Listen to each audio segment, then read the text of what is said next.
ಆಚಾರ್ಯ ಒಂದು ಕಾಯಿ ಇಡಬೇಕು, ನಿಮಗ ನಾ ಫೋನ್ ಪೇ ಮಾಡ್ತೀನಿ, ಒಂದು ಕಾಯಿ ಇಡ್ರಿ. ಯಾವ ಕೆಲ್ಸಕ್ಕೆ ಕಾಯಿ ಇಡಬೇಕು ಅಂತ ಕೇಳಿದ. ಯಾವ ಕೆಲ್ಸಕ್ಕಾದ್ರೆ ನಾ ಸಾಯ್ಬೇಕಾಗ್ಯದ, ಅದಕ್ಕೆ ಕಾಯಿ ಇಡ್ರಿ ಅಂತ. 3 ಆಪರೇಷನ್ ಆಗ್ಬೇಕಂತ ಹೇಳ್ಯಾರ ಡಾಕ್ಟರ್. 2 ಸಲ ಆಗ್ಬಿಟ್ಟದ, ಈಗ ಇನ್ನೊಂದ್ ಸಲ ಆಪರೇಷನ್ ಆಗ್ಬೇಕು. ಆ ಆಪರೇಷನ್ ಆಯ್ತು ಅಂದ್ರೆ ನಾ ಸತ್ತರ ಸಾಯ್ತೀನಿ, ಬದುಕ್ತೀನಿ ಅಂತ ಹೇಳಲಿಕತ್ತಾರ. ಪ್ರಾಣದೇವರು ಪ್ರಾಣವನ್ನ ಕೊಟ್ಟಿದ್ದಾರೆ ಹೊರತಾಗಿ ತೆಗೆದಿಲ್ಲ. ವಿಚಾರ ಮಾಡಬೇಡ್ರಿ. ನಿಮಗೊಂದು ಶ್ಲೋಕ ಕಳಿಸ್ತೀನಿ, ಆ ಶ್ಲೋಕ ತಗೊಳ್ರಿ, ಪಾರಾಯಣ ಮಾಡ್ರಿ, ತುಪ್ಪದ ದೀಪ ಹಚ್ಚ್ರಿ. ಪ್ರಾಣದೇವರು ಫೋಟೋ ಕಳಿಸ್ತದ, ಫೋಟೋದ ಮುಂದೆ ತುಪ್ಪದ ದೀಪ ಹಚ್ಚ್ರಿ, ಸ್ತೋತ್ರ ಕಳಿಸ್ತದ. ಅಷ್ಟು ವಿಶೇಷ ಸಾನ್ನಿಧ್ಯ ಇಲ್ಲಿದ್ದಾನ ಅನ್ಲಿಕ್ಕೆ ಇದೆಲ್ಲ ಸಾಕ್ಷಿ. ಯಾಕಂತಂದ್ರೆ ಸರ್ವೇ ಸಾಮಾನ್ಯ ನಮ್ಮ ತಲೆಯೊಳಗೆ ಏನಿರ್ತದ, ಪ್ರಾಣದೇವರಿದ್ದಾರ ಅಂತಂತಂದ್ರೆ ನಾವು ಎಲ್ಲ ಹೆಂಗಾಗ್ತದ ಕೆಲಸ, ಯಾವ ಪ್ರಕಾರ ಆಯ್ತು, ಎಲ್ಲದಕ್ಕೂ ಪ್ರೂಫ್ ಕೇಳ್ತೀವಿ. ಎಲ್ಲದಕ್ಕೂ ಪ್ರೂಫ್ ಅದೇ. ಯಾವುದೇ ತಗೊಂಡ್ರು ಕೂಡ ಇಲ್ಲಿ ಕೆಲಸ ಎಂತ ಬರೀ ಸ್ತೋತ್ರವನ್ನ ಹೇಳಿಕೊಂಡು ಮನೆಯೊಳಗೆ 3 ಆಪರೇಷನ್ ಆಗಬೇಕು ಅಂತ ಬೆಂಗಳೂರಿನಾಗ ಆಗ್ಯಾರ. ಅವ್ರು ಇದ್ದಾರ, ಹೋಗಿ ಕೇಳ್ಕೊಂಡ್ ಬರ್ಬೇಕಾರೆ 3 ಆಪರೇಷನ್ ಆಗಬೇಕಂತ. ಹರ್ನಿಯ, ಕಿಡ್ನಿ, ಲಿವರ್ 3 ಆಪರೇಷನ್ 2 ಸಲ ಆಗ್ಯಾವ. 3ನೇ ಸಲ ಆಗಬೇಕು. ಡಾಕ್ಟರ್ ಹೇಳ್ಯಾರಂತ, 3ನೇ ಸಲ ಆಪರೇಷನ್ ಮಾಡ್ತೀವಿ, ಆದ್ರೆ ಸತ್ರ ಸಾಯ್ತೀರಿ, ಬದುಕ್ತೀರಿ ಅಂತ ಹೇಳಿದ್ರು. ಅವಾಗ ಅವ್ರು ಫೋನ್ ಯಾರ್ದೋ ನಂಬರ್ ಕೇಳ್ಕೊಂಡು ಯಾರ ಹತ್ರ ವಿಚಾರ ಮಾಡ್ಕೊಂಡು ನಮಗ್ ಫೋನ್ ಮಾಡಿದ್ರು. ಆಚಾರ್ಯ ಒಂದು ಕಾಯಿ ಇಡಬೇಕು, ನಿಮಗ ನಾ ಫೋನ್ ಪೇ ಮಾಡ್ತೀನಿ, ಒಂದು ಕಾಯಿ ಇಡ್ರಿ. ಯಾವ ಕೆಲ್ಸಕ್ಕೆ ಕಾಯಿ ಇಡಬೇಕು ಅಂತ ಕೇಳಿದ. ಯಾವ ಕೆಲ್ಸಕ್ಕಾದ್ರೆ ನಾ ಸಾಯ್ಬೇಕಾಗ್ಯದ, ಅದಕ್ಕೆ ಕಾಯಿ ಇಡ್ರಿ ಅಂತ. ಇಲ್ಲಿ ಸಾಯ್ಲಿಕ್ಕೆ ಯಾರು ಇನ್ನೂ ತನಕ ಬಂದು ಕಾಯಿ ಇಟ್ಟಿಲ್ಲ, ಹಂಗ ಕಾಯಿ ಇಡೋದಿಲ್ಲ. ಏನಾಗ್ಯದ ಪ್ರಾಬ್ಲಮ್ ಹೇಳ್ರಿ ಅಂದಾಗ ಅವ್ರು ಎಲ್ಲ ಹೇಳಿದ್ರು. 3 ಆಪರೇಷನ್ ಆಗ್ಬೇಕಂತ ಹೇಳ್ಯಾರ ಡಾಕ್ಟರ್. 2 ಸಲ ಆಗ್ಬಿಟ್ಟದ, ಈಗ ಇನ್ನೊಂದ್ ಸಲ ಆಪರೇಷನ್ ಆಗ್ಬೇಕು. ಆ ಆಪರೇಷನ್ ಆಯ್ತು ಅಂದ್ರೆ ನಾ ಸತ್ತರ ಸಾಯ್ತೀನಿ, ಬದುಕ್ತೀನಿ ಅಂತ ಹೇಳಲಿಕತ್ತಾರ. ಹಂಗಾಗಿ ಅವ್ರತ್ರ ಆಪರೇಷನ್ ಮಾಡಿಸ್ಕೊಂಡು ರೊಕ್ಕ ಕೊಟ್ಟು ನಾ ಸಾಯೋಕ್ಕಿಂತ ಹಣಮಪ್ಪ ಕಾಯಿ ಇಟ್ಟು ನಾನು ಸಾಯ್ಬೇಕಂತ ಮಾಡೀನಿ ಅಂತ. ಇನ್ನೂ ತನಕ ಹಂಗಾಗಿಲ್ಲ. ಪ್ರಾಣದೇವರು ಪ್ರಾಣವನ್ನ ಕೊಟ್ಟಿದ್ದಾರೆ ಹೊರತಾಗಿ ತೆಗೆದಿಲ್ಲ. ವಿಚಾರ ಮಾಡಬೇಡ್ರಿ. ನಿಮಗೊಂದು ಶ್ಲೋಕ ಕಳಿಸ್ತೀನಿ, ಆ ಶ್ಲೋಕ ತಗೊಳ್ರಿ, ಪಾರಾಯಣ ಮಾಡ್ರಿ, ತುಪ್ಪದ ದೀಪ ಹಚ್ಚ್ರಿ.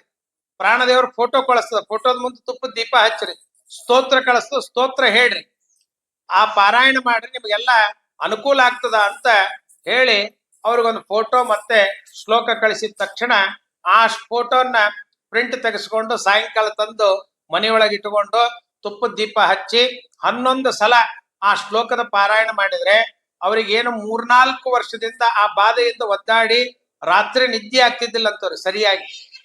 ಆ 11 ಸಲ ಶ್ಲೋಕ ಹೇಳಿದ್ರೆ ಅವತ್ ರಾತ್ರಿ ಮಕ್ಕೊಂಡಾಗ ಅಗ್ಗದಿ ಸುಖದ ನಿದ್ರೆ. ನಾನು 4-5 ವರ್ಷದಿಂದ ಮಾಡಿಲ್ಲ, ಅಂತ ನಿದ್ರೆ ಆಯ್ತು ಅಂತ ಅವ್ರು ಫೋನ್ ಮಾಡಿದಾಗ ಹೇಳಿದ್ರು. ಮರುದಿವಸ ಬೆಳಿಗ್ಗೆ ಮತ್ತೆ ತುಪ್ಪದ ದೀಪ ಹಚ್ಚಿ ಆ ಶ್ಲೋಕವನ್ನ 11 ಸಲ ಹೇಳಿ ಡಾಕ್ಟರ್ ಹತ್ರ ಹೋದ್ರಂತ. ಡಾಕ್ಟರ್ ಹತ್ರ ಹೋದಾಗ ಡಾಕ್ಟರ್ ಯಾಕೆ ಬಂದ್ರಿ ಅಂತ ಕೇಳಿದ್ರು. ಇಲ್ಲ, ಹಿಂಗಿಂಗ್ ಆಪರೇಷನ್ ಅವೆಲ್ಲ ಹೇಳಿದ್ರಿ. ಅಲ್ಲ, ನನಗೆ ಯಾಕೋ ಒಂದ್ಸಲ ಸ್ಕ್ಯಾನ್ ಮಾಡ್ಬೇಕನ್ನೋದು. ನಾವೇ ಸ್ಕ್ಯಾನ್ ಮಾಡ್ರಿ ಅಂತ ಹೇಳ್ತಿರ್ತೀವಿ, ಡಾಕ್ಟ್ರೇ ಅಂದ್ರಂತ. ಒಂದ್ಸಲ ಸ್ಕ್ಯಾನ್ ಮಾಡ್ಬೇಕು, ಸ್ಕ್ಯಾನ್ ಮಾಡ್ತೀನಿ, ಆಮೇಲೆ ವಿಚಾರ ಮಾಡೋಣ ಅಂತ. ಆಯ್ತು ಮಾಡ್ರಿ ಅಂತ ಕರ್ಕೊಂಡೋಗಿ ಸ್ಕ್ಯಾನ್ ಮಾಡಿಸಿದ್ರೆ ಆ ಡಾಕ್ಟರ್ ಹೇಳಿದ್ರಂತ, ನಿಮಗೆ ಯಾವ ಬಾಧೆಗಳು ಇಲ್ಲ, ನಿಮಗ ನಾನು ಗುಳಿಗೆ ಕೊಡ್ತೀನಿ, ನಿಮ್ಗೆ ಆಪರೇಷನ್ ಬೇಕಾಗಿಲ್ಲ, ಏನೂ ಬೇಕಾಗಿಲ್ಲ, ನೀವು ಹೋಗ್ರಿ ಅಂತ ಹೇಳಿ ಮನೆಗೆ ಕೊಟ್ಟು ಕಳಿಸಿದ್ದದು. ಆ ಹೆಣ್ಮಗಳಿಗೆ ಈಗೂ ಯಾವ ನೋವಿಲ್ಲ, ಯಾವ ತೊಂದರೆ ಇಲ್ಲ, ಅಗ್ಗದಿ ಆರಾಮಾಗಿದ್ದೀರಿ ಅಂತ ಫೋನ್ ಮಾಡಿದಾಗ ಅವ್ರು ಹೇಳ್ತಾರೆ. ಹೋದ ಹನುಮ ಜಯಂತಿ ಮುಂದೆ ಅಗ್ಗದಿ 82 ದಿವಸ ICU ವಾರ್ಡ್ನಾಗಿದ್ದ ವ್ಯಕ್ತಿ ಹೆಣ್ಮಗಳು. ಬದುಕಲಿಕ್ಕೆ ಆಗೋದಿಲ್ಲ, ಬದುಕೋದು ಅಸಾಧ್ಯ ಅಂತ ಡಾಕ್ಟರ್ ಹೇಳಿದ್ರೆ ಅವಾಗ ಇಲ್ಲಿಂದ ಒಂದು ಜೇನುತುಪ್ಪ ಕೊಟ್ಟು ಕಳಿಸಿದ್ ನಾವು. ಪ್ರಾಣದೇವರಿಗೆ ಅಭಿಷೇಕ ಮಾಡಿದ ಮಧು ಅಭಿಷೇಕ ಜೇನುತುಪ್ಪ ಕೊಟ್ಟು ಕಳಿಸಿ ICU ವಾರ್ಡ್ನಾಗ ನೀವು ತಗೊಂಡೋಗಿ ನಿತ್ಯ ಅವ್ರ ನಾಲಿಗೆಗೆ ಹಚ್ಚಲಿಕ್ಕೆ ಹೇಳಿತ್ತು. 1 ವಾರ ನಾಲಿಗೆಗೆ ಹಚ್ಚಿದ್ರೆ ಆ ವಾರ ಮುಗಿದ ತಕ್ಷಣ ICU ವಾರ್ಡಿಂದ ಜನರಲ್ ವಾರ್ಡಿಗೆ ಶಿಫ್ಟ್ ಮಾಡಿದ್ರು ಅವ್ರು. ಆ ಜನರಲ್ ವಾರ್ಡಿಗೆ ಬಂದ ಮೇಲೆ ಅವ್ರಿಗೆ ಹಾಕಿದ್ದು ಮಾಸ್ಕ್ ತೆಗೆದಿದ್ದಿಲ್ಲ. ಅದಾದ ಮೇಲೆ ಮತ್ತೆ ಅವ್ರನ್ನ ಅಲ್ಲಿಂದ ಜೇನುತುಪ್ಪ ಕೊಟ್ಟು ಕಳಿಸಿದ ಮೇಲೆ ಈಗ ಡಿಸ್ಚಾರ್ಜ್ ಆಗಿ ಮನೆಗೆ ಬಂದಾರ. 82 ದಿವಸ ಏನ ICUದಾಗಿದ್ರಲ್ಲ, ಬದುಕೋದೇ ಇಲ್ಲ ಅಂತ ಹೇಳಿದ್ರಲ್ಲ, ಆ ವ್ಯಕ್ತಿ ಈಗ ಮನೆಯೊಳಗೆ ಅಡ್ಡಾಡ್ಲಿಕ್ಕತ್ತಾರ, ಯಾವ ತೊಂದರೆ ಇಲ್ದಂಗ ಅಡ್ಡಾಡ್ಲಿಕ್ಕ. ಮೊನ್ನೆ ಹನುಮ ಜಯಂತಿ ದಿವಸ ನಾವೊಂದು ಹೆಚ್ಚು ಕಮ್ಮಿ ಪ್ರಾಣದೇವರ ಶ್ಲೋಕಗಳನ್ನ ಪಾರಾಯಣ ಮಾಡಿ ಜಪಗಳನ್ನ ಮಾಡಿ ಮಾಡಿ ಮಾಡಿ ಅದರ ಸಿದ್ಧತೆಯನ್ನು ಮಾಡಿಕೊಂಡು ಸಿದ್ಧಿ ಮಾಡಿಕೊಂಡು ಅದರ ಒಂದು ಯಂತ್ರವನ್ನ ರಚನೆ ಮಾಡಿ ಆ ಯಂತ್ರವನ್ನ ಎಲ್ಲರಿಗೂ ಕೊಡಬೇಕು, ತಾಯಿತವನ್ನ ಕೊಡಬೇಕು ಅಂತ ಹೇಳಿ ವಿಚಾರ ಮಾಡಿಕೊಂಡು ಆ ತಾಯಿತದ ನಿರ್ಮಾಣವನ್ನು ಮಾಡಿ ಮೊನ್ನೆ ಹನುಮ ಜಯಂತಿ ದಿವಸ ಮಂತ್ರಾಕ್ಷತೆಯ ಅಭಿಷೇಕ ಅಂತ ಮಾಡಿದ್ವಿ.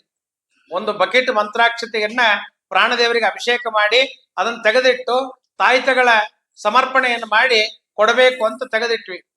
ಅವತ್ತು ಕೊಟ್ಟಾಗ ಒಂದು 2 ತಿಂಗಳು ಕೆಳಗಡೆ ಇಲ್ಲಿ ಒಬ್ರು ಅಣ್ಣಿಗೇರಿ ಅಂತಿದ್ದಾರೆ, ಅವ್ರ ಮನೆಯವ್ರು ತೀರ್ಕೊಂಡಿದ್ರು.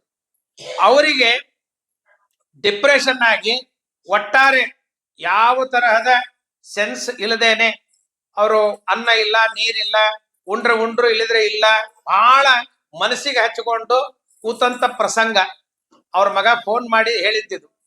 ಆ ಪ್ರಸಂಗದೊಳಗ ಹನುಮ ಜಯಂತಿಗೆ ಅವರ ಮಗಳು ಮತ್ತೆ ಅವ್ರ ಮಗ, ಸೊಸಿ ಇವರೆಲ್ಲ ಇಲ್ಲಿಗೆ ಬಂದಾಗ ಈ ತಾಯ್ತವನ ಯಂತ್ರವನ್ನ ಕೊಡ್ತೀವಿ ಅಂತ ಹೇಳಿದಾಗ ಅವ್ರ ಮಗಳು ಅವ್ರ ಸೊಸಿ ಇಬ್ರು ವಿಚಾರ ಮಾಡಿ ತಗೊಂಡೋಗಿ ಹಾಕೋಣ ಅಂತ ಹೇಳಿ ಅದನ್ನ ಯಂತ್ರವನ್ನು ತೆಗೆದುಕೊಂಡು ಹೋಗಿ ಅವರ ತಂದೆಯವರಿಗೆ ಹಾಕಿದ ಮೇಲೆ ಅವತ್ತು ರಾತ್ರಿ ನಿದ್ದೆ, ಬೆಳಿಗ್ಗೆ ಎದ್ದ ಮೇಲೆ ಸ್ನಾನ ಮಾಡಿ ಸಂಧ್ಯಾವಂದನ ಮಾಡಿ ಬಂದು ನನಗ ಹಸಿವೆ ಆಗ್ಯದ, ಊಟಕ್ಕೆ ಹಾಕ್ರಿ ಅಂತ ಕೂತ್ರಂತ.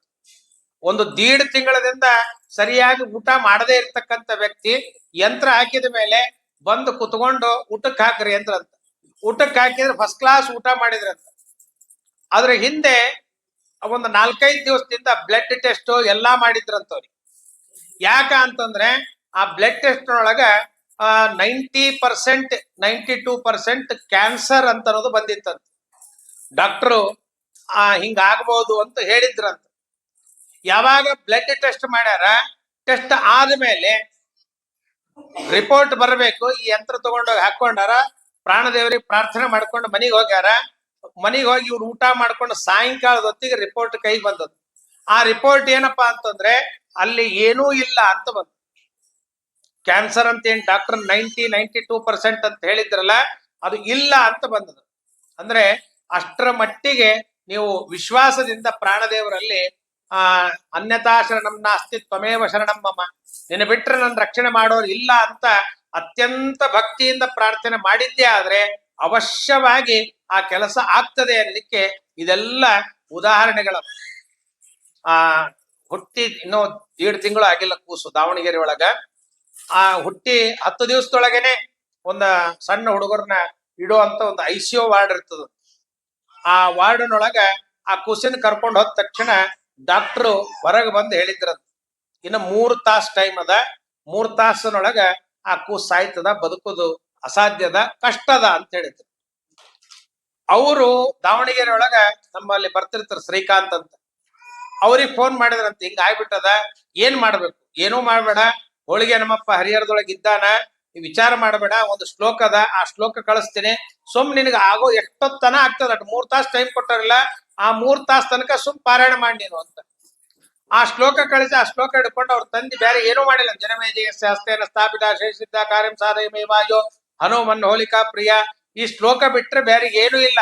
ಸತತ 1.5 ತಾಸು ಕಂಟಿನ್ಯೂ ಆಗಿ ಶ್ಲೋಕ ಹೇಳ್ಕೋತ ಕೂತ್ರಂತ. 1.5 ತಾಸು ಆದ ತಕ್ಷಣ ಡಾಕ್ಟರ್ ಕೂಸಿನ ಹೊರಗೆ ಕರ್ಕೊಂಡ್ ಬಂದ್ರಂತ.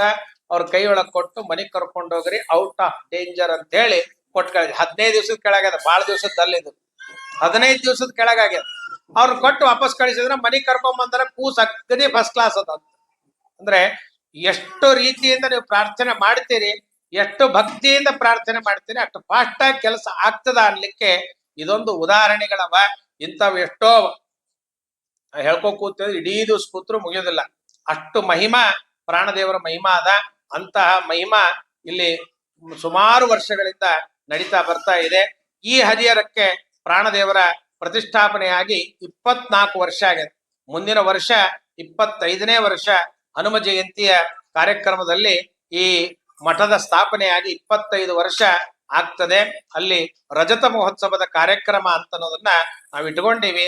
ಅಲ್ಲಿ ಈ ಶ್ಲೋಕದ ಪೂರ್ಣಾಹುತಿಯನ್ನ ಹಾಕಬೇಕು ಅಂತನ್ನೋ ಒಂದು ದೊಡ್ಡ ಸಂಕಲ್ಪದ 10 ಜನ ಯತಿಗಳ ಸಾನ್ನಿಧ್ಯ, 10 ಜನ ವಿದ್ವಾಂಸರ, ಪ್ರಾಣದೇವರ ಮಹಿಮೆಯನ್ನು ಹೇಳಲಿಕ್ಕೆ ಬರ್ತಕ್ಕಂಥ ವಿದ್ವಾಂಸರು ಇಲ್ಲಿ ಬರ್ತಾರೆ, 10 ಜನ ಯತಿಗಳು ಬರ್ತಾರೆ. ಆ ಪ್ರಕಾರವಾಗಿರ್ತಕ್ಕಂಥ ದೊಡ್ಡ ಕಾರ್ಯಕ್ರಮ 10 ದಿವಸಗಳ ಕಾಲ ಯಾಗ ನಡೀತದೆ. ಆ ಜನಮೇಜಯಸ್ಯ ಹಸ್ತೇನ ಅನ್ನತಕ್ಕಂಥ ಶ್ಲೋಕದಿಂದ ಆಹುತಿಗಳನ್ನ ಹಾಕ್ತಾ 1 ಲಕ್ಷ ಆಹುತಿ ದಿವಸ 10,000 ಆಹುತಿಗಳನ್ನ ಒಬ್ಬೊಬ್ಬ ಯತಿಗಳ ಸಾನ್ನಿಧ್ಯದಲ್ಲಿ ಅದರ ಪೂರ್ಣಾಹುತಿಯನ್ನ ಹಾಕಬೇಕು ಅಂತ ಒಂದು ಸಂಕಲ್ಪದ ಆ ಕಾರ್ಯಕ್ರಮಕ್ಕೆ ಎಲ್ಲರೂ ಪಾಲ್ಗೊಂಡು ಅಲ್ಲಿ ವಿಶೇಷ ಬಂದಂತ ಕೃಷ್ಣನೂ ಬರ್ತಾನೆ, ರಾಮನು ಬರ್ತಾನೆ, ವೈಕುಂಠರಾಮ ಬರ್ತಾನೆ, ಮೂಲ ದಿಗ್ವಿಜಯ ರಾಮಚಂದ್ರ ದೇವರು ಎಲ್ಲರೂ ಇಲ್ಲಿ ಉಪಸ್ಥಿತರಾಗ್ತಾರೆ. ಆ ವಿಶೇಷ ಪ್ರಾಣದೇವರ, ರಾಮದೇವರ, ಕೃಷ್ಣದೇವರ ಅನುಗ್ರಹಕ್ಕೆ ಎಲ್ಲರಿಗೂ ಪಾತ್ರರಾಗತಕ್ಕಂಥ ಒಂದು ಅವಕಾಶ, ಸುವರ್ಣ ಅವಕಾಶ ಇದೆ. ಅದಕ್ಕಾಗಿ ಎಲ್ಲರೂ ಅವಶ್ಯವಾಗಿ ಆ ಸಂದರ್ಭದಲ್ಲಿ ಪಾಲ್ಗೊಂಡು ಮಿಸ್ ಮಾಡಿಕೊಂಡ್ರೆ ಮತ್ತೊಮ್ಮೆ ಸಿಗ್ತದೋ ಇಲ್ಲೋ ಗೊತ್ತಿಲ್ಲ. ಅವಶ್ಯವಾಗಿ ಎಲ್ಲರೂ ಕಾರ್ಯಕ್ರಮದಲ್ಲಿ ಪಾಲ್ಗೊಂಡು ಪ್ರಾಣದೇವರ ಅನುಗ್ರಹಕ್ಕೆ ಪಾತ್ರರಾಗಬೇಕು ಅನ್ನೋದನ್ನ ಈ ಮುಖಾಂತರ ಮುಂದೆ ಬರ್ತಕ್ಕಂಥ ಎಲ್ಲಾ ದಿವಸಗಳಲ್ಲಿ ವಾಟ್ಸಪ್ ಮುಖಾಂತರ ಎಲ್ಲರಿಗೂ ಮೆಸೇಜ್ಗಳನ್ನ ಮತ್ತೆ ಬ್ಯಾನರ್ಗಳನ್ನ ಕೊಡ್ಲಾಗ್ತದೆ. 10 ದಿವಸದ ಕಾರ್ಯಕ್ರಮ ಅಂತಂದ್ರೆ ಒಂದೊಂದು ದಿವಸದ ಒಂದೊಂದು ಖರ್ಚುಗಳನ್ನ ಒಬ್ಬೊಬ್ರು ತೆಗೆದುಕೊಳ್ತಕ್ಕಂಥ ವ್ಯವಸ್ಥೆ ಕೂಡ ಇರ್ತದೆ. ಎಷ್ಟು ಬೇಕೋ ಅಷ್ಟು ಸೇವೆಗಳನ್ನ, ಬಹಳಷ್ಟು ಸೇವೆಗಳಿರ್ತವೆ, ಸೇವೆಯನ್ನು ಸಲ್ಲಿಸ್ಬೇಕಂದ್ರೆ ಇದು ನಾವು ಒಬ್ಬವ ಮಾಡ್ತೀನಿ ಅಂತಂದ್ರೆ ಅದು ಅಸಾಧ್ಯದ ಮಾತು, ಸುಳ್ಳು ಆಗೋದಿಲ್ಲ. ನೀವೆಲ್ಲರ ಸಹಕಾರ ಇತ್ತು ಅಂದ್ರೆ ಆ ಕಾರ್ಯಕ್ರಮ ಅವಶ್ಯವಾಗಿ ಸಾರ್ಥಕವಾಗ್ತದೆ, ದೊಡ್ಡ ಕಾರ್ಯಕ್ರಮ ಮಾಡ್ಲಿಕ್ಕೆ ನಮಗೆ ಆಗ್ತದೆ ಅಂತ ಅನ್ನೋದನ್ನ ತಿಳಿಸ್ತಾ ಎಲ್ಲರೂ ಅವಶ್ಯವಾಗಿ ಬಂದು ಕಾರ್ಯಕ್ರಮದಲ್ಲಿ ಪಾಲ್ಗೊಂಡು ವಿಶೇಷ ದೇವರ ಅನುಗ್ರಹಕ್ಕೆ ಪಾತ್ರರಾಗಬೇಕು ಅಂತ ಈ ಮುಖಾಂತರ ಕೇಳಿಕೊಳ್ಳುತ್ತೀವಿ. ಹರೇ ನಮಃ.